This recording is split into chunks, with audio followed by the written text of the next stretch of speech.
Teachers on a master's course at Cumbria University are engaged in their practitioner research. They've chosen to do this through video. What used to be considered professional development was going to a course, coming back, telling everybody about it. Professional development has taken a very different turn over the last 3 or 4 years.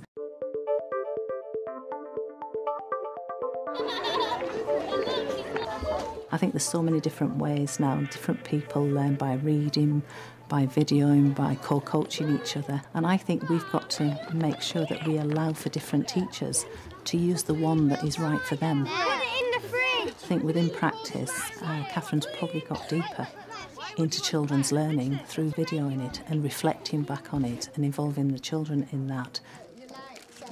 She's actually taken her learning to a different level. Let's talk this through. What have you done so far? We've had excellence and enjoyment in education, but I wanted to try and encourage the enjoyment part.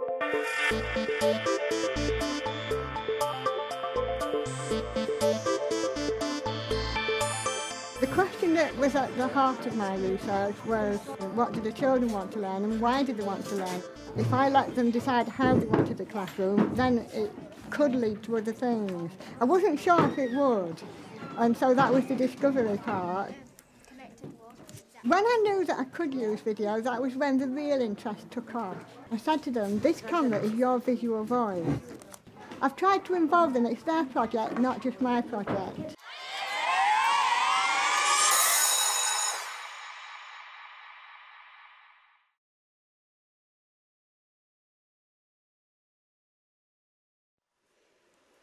It's not about trying to produce the most perfect video and the most great success story. It's about using the film as data to improve my practice within the classroom. At my dream school, there'd be puppy training, and there'd be like a really, really, really warm swimming pool, and there'd be like we'd be taught by celebrities every day.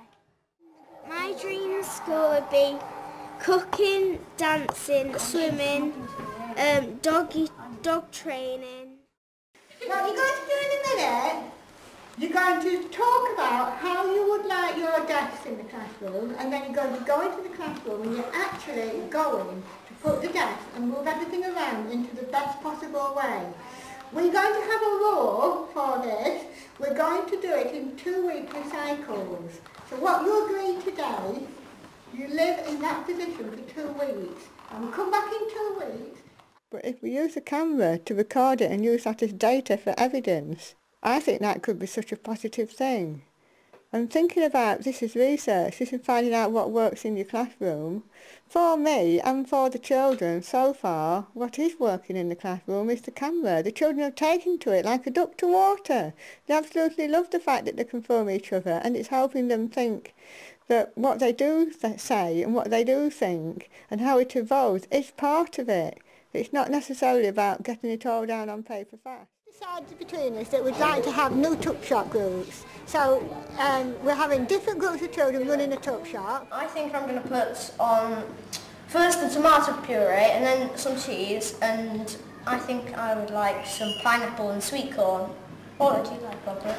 And I would like some... I think we've been filming too much because we've got an hour table already. I think we should start with, well, we've started with that. Do you think we should do the play next? Yeah, let's put in the play. See what it looks like and everything.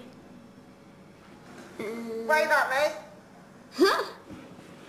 Oh, that wasn't very long. Let's try the other one next. Yesterday, based on what everyone said on the tape, I decided that I'd put the classroom ready into position before the children came in. When everyone came in, we then came into the science room and we had a talk about how we would try and think along the boundaries that we'd set up. We set boundaries of that the year 6s would work with year 6s and the boys would work with boys and the girls would work with girls. And we decided that we'd try and get rid of the boundaries, and the girls could sit with the boys and the year 5 could sit with year 6s. It's just like saying, isn't it? I'll get some. I'm going to get something that matches mine as well, because we're doing like a joint house. We're having a go at sorting out our own planning and have a decide of one thing that you need to cover. So everybody hopefully should have remembered what I said, but as you covered your work last week, you need to highlight it. And I'm going to make sure I do this, this and this, and then I'll tick off if I've done it. So are you going to set standards for your writing? You could connect it to other subjects like the beacon fell, Yeah. and like say how high was it, how long was it, all that stuff. Excellent, well done. If you have a story, you can tell it, read it to your friend, and then your friend can see if it sounds good or not. And then she says, wow, this village is small. And then she's saying really excitingly, I know. And then she says, what are you so excited about? That's fantastic, that's brilliant. Take the audio, the spoken bit by me, and put it underneath and take my picture off. You can have me talking while the children are moving. What do you think about that? This is lots of drawers with scrap paper in and stuff like that, and crayons and everything. You will only do that by trying it and then finding out, hey, I don't like this, or, ooh, this is really good, I really, really like this. So, you're going to talk together, you're going to work together.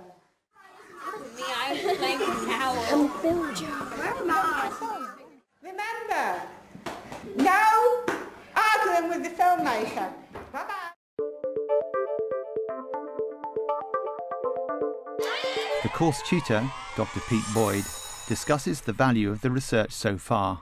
I think you gave the children choice about the physical layout of the classroom, about the social aspects of the classroom, like who they worked with, and to some extent as well about the curriculum. Yeah. So they were at least 3 areas of choice and control. Yes. Which one do you think you ended up concentrating on?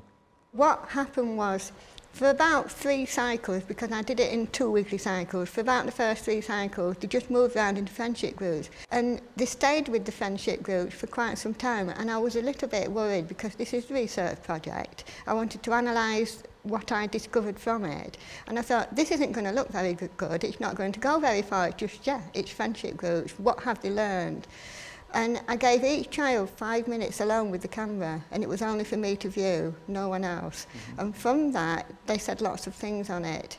And we took our learning from that they could work together, not in the boundaries that they were setting up. They thought the Year 6 could only sit with the Year 6, and they thought that it had got to be boys and girls separate, but it didn't. If they hadn't have had the camera to use to record, it would have been a different project. Have you found anything useful on that at all in your reading?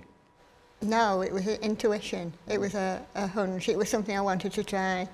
They've got to sit in the groups that the teachers put them in. Ability groups? Yeah. I think we do recognise that there is research being done on social groupings and classroom groupings, but it's usually done by external researchers who actually come into a classroom, and it's not their classroom. And I think this is different. It's the class teacher taking ownership of that and looking at it in the context of their learning and the context of children's learning. And I think that gives that gives a much deeper insight and a rich bank of evidence to support learning, about learning. We're having a go at sorting out our own planning instead of me giving them a tick sheet. And I think that's working better because the tick sheet is working to expectations of the teacher. Okay, we went up Beacon Fell on Friday, and now the children are working creatively to make the map in 3D effect of the walk that they went on. Here's Abby. I'm cutting out some string, I'm putting it on, and I'm looking at this map, and I'm working it out. And I'm putting on all the string where all the lines are, and I'm going to put tinfoil over the top to make it come out and everything like a 3D map. First I put some cardboard underneath, then I stapled it all together, then I paper mache'd it, and now I'm going to paint it all. What do you think your findings are about the choice of the curriculum? Did you have any other evidence to give you some clear findings from it? How did the children respond? What impact did it have, do you think, on learning? I think that the children started to question how they could find out information because it's a skills-based curriculum. It's how to find out what you want to know, but also I think that the children know more than sometimes we give them credit for, and it's the following of that intuition, that thought that the child might have that they don't sometimes share, and to give them courage to believe in themselves. But also you've got to keep the standards, you've got to make sure everything's happening as it should be. Yeah. So what forms of assessment did you perhaps use, and new ideas that linked in with a changing way? Because one thing is, you can't make judgments about different ways of working with the same old tools that we were using before. Assessment has to change as well to fit in with the new way of working. I asked the children about how we could do assessment, and they said we could get each other to read our work. So they came up with peer assessment, and then they did it? Yes, yes. They do it now, yeah. He came up that was the way forward. That was great. I was like, wow, they come up with it. Yeah, okay. I started off with a simple one, but then... What have you done? You've added what? I've added this switch. You've added the switch, well done. So just testing the batteries, because we've used a lot of batteries and they haven't been working. So we're trying getting them into piles, which ones work and which ones don't. That looks a complicated one, Emma. Well, I first tried it with just the light, then I tried a switch, and then it was really bright, and then I put this in, and then the light doesn't work, so I need more batteries to make the light and the buzzer work. You talked about student voice and the use of the video in kind of allowing the student voice to come through. So how did that work for you on this project? The video in itself with the children became almost a tool for recording, which they absolutely loved.